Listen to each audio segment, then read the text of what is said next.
What is going on, everybody? Welcome back to the channel. Aftersound here, bringing you Splinterlands content every single day. We also stream right here on this channel every Tuesday, Thursday, and Sunday morning, so come by and say hello.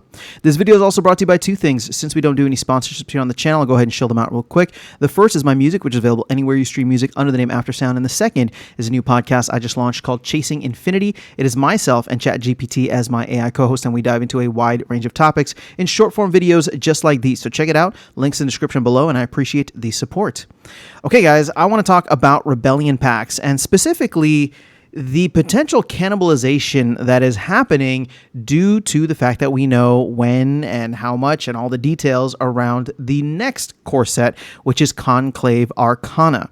So that is coming by the end of April, as has been put forth by the proposal for the DAO, which I believe passed. So we're good to go on that. You can see that there's 1.2 million rebellion packs that are left available on the marketplace, and we've actually been seeing a dwindling number of circulating packs. So people are opening what used to be on the wagons, and obviously with the conflicts over now, there's no need for that. So the amount of packs that are being opened is increasing. We are at, I guess we're a little bit over like 961,000, maybe 962,000 now in terms of total packs that are either open or circulating. But we have not seen the massive rush. We did not see the major dip, right? Massive rush of cards coming into the space, massive demand that might be coming in afterwards. Now, granted, we still have about a month and a half left, right? This does go until December 18th. Although every day that moves forward makes it a little bit less likely that my prediction of us getting to 1.5 million packs, not necessarily sold, but 1.5 million packs in total getting out there open and circulating, I don't know that will happen anymore. And I'm starting to think that Conclave Arcana, and because of the fact that we have all the details on Conclave Arcana, is going to come in and cannibalize things to a major degree. So the reason I think this is because I'm having this thought, and I have to imagine many others might be having the same exact thought. Now, in the months leading up to this, I had kept on saying, I'm going to hold off on buying Rebellion until after the conflicts are done, and then I'll wait to see if there's any kind of major dip. Now, again, whether it's a good thing or a bad thing, there was not a major dip. In fact, you could probably spin it better as a good thing, right? Because people are holding on to their cards. There is actual utility for Rebellion packs later on with Conclave Arcana airdrops as well. But you're in a position now, or we are in a position now, I should say, where the card, the value of the set has actually been holding itself quite steady, and even recovered a little bit from previous. I don't know what that is, but you can see here we had a major dip over the summer. This was back in August when we maybe bottomed out. But since then, and of course, there's been new cards that have come into the mix, probably the most expensive cards of the set, so that'll add to the overall set value.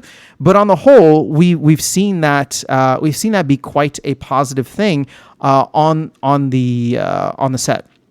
So, in thinking through this, the thought that comes into my head is, well, okay, I'm not going to get a discount on Rebellion now, so maybe if I have funds available, I can go and pick and choose maybe certain cards, or do I just hold on these funds, potentially even buy into DEC or SPS if I want to speculate and think that those are going higher, again, not financial advice, and then use those at a later time to buy Conclave Arcana packs and go heavy onto that.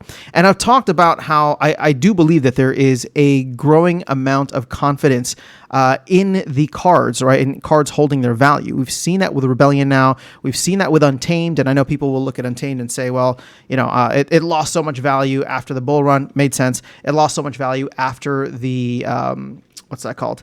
After like leaving modern format, and it did, right? I mean, it lost a major utility, and land isn't quite ready to soak all of that up just yet.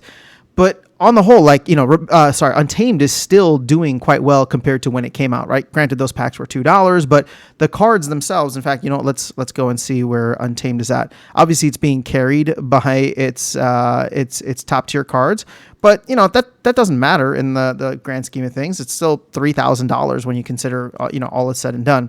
Although I will say that that's a little bit lower than I was expecting, but it is what it is. The cards that are meta to the set are going to be holding their value. And I think that's going to be the same case whether you go back to beta or even with Rebellion now, right? If we were to go through all the Rebellion cards, there's going to be certain cards that are like crucial for the meta, and there's going to be a bunch of garbage cards that end up going for nothing at some point in the future that will obviously carry the average of the set down. But that being said, if you know that the new set is coming out in 6 months or potentially even less, would you not want to take advantage of that, knowing that Conclave Arcana has 2 rotations before it is pushed out of modern format, right? Rather than going heavy on Rebellion now, feeling like you kind of missed out on all the craziness that happened because it did end up keeping its value. So that's where my head is at. And like I said, if I'm having these thoughts, I can't imagine that I'm the only one having these thoughts. And I'm curious to know if others out there are feeling the same way. So that's not to say that I'm not going to buy any Rebellion packs or cards before it's all said and done. Obviously, like I said, there's still a month and a half left, a little bit more than a month and a half. But at this point in time, I'm starting to think, well, there's no point in waiting. There's no point in going in heavy now, right? And I know that people are gonna call me out on this, and probably rightfully so. That it's just like, oh man, you're never gonna buy Rebellion. You just keep on saying that you're gonna do it after this and after that and after this. And you're right. I've been holding off for a very long time, and I've been very much trying to convince myself that I don't need Rebellion. So I'll wear that bias on the sleeve, right?